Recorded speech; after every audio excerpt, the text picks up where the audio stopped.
মেয়েরা যারা মাথায় কাপড় দেয় না, বিশেষ করে মেয়েরা হিজাব যারা করে না, কিয়ামতের ময়দানে এই মেয়েদের এক একটা চুল এক একটা সাপ হয়ে তার শরীরে তার মাথায় দংশন করতে থাকবে। নাউজুবিল্লাহ। বড় কঠিন বিষয় ভাই।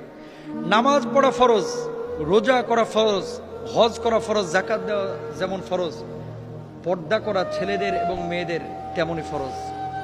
মনে রাখবেন, আল্লাহ তাআলা বলেছেন ওয়ালিয়াদরিবনা বিখুমরিহিন্না আলা জুয়ুবিহিন, মেয়েরা এমন একটা পোশাক মাথা থেকে পা পর্যন্ত ঝুলিয়ে দিবে যাতে করে তার শারীরিক আকার আকৃতি অবয়ব বোঝা না যায়। আজকে সামান্য একটু ফ্যাশন করার জন্য, নিজেকে জাহের করার জন্য, প্রেজেন্ট করার জন্য, মানুষের সামনে আমার সিল্কি চুলগুলোকে প্রকাশ করার জন্য আজকে আপনি যে পর্দার খেলাফ কাজটা করতেছেন, এই সিল্কি চুলগুলোই কিয়ামতের ময়দানে এক একটা ওই রাসেল ভাইপারের মতো আক্রমণাত্মক হয়ে যাবে। এই চুলগুলো আপনাকে মাথার উপরে দংশন করবে।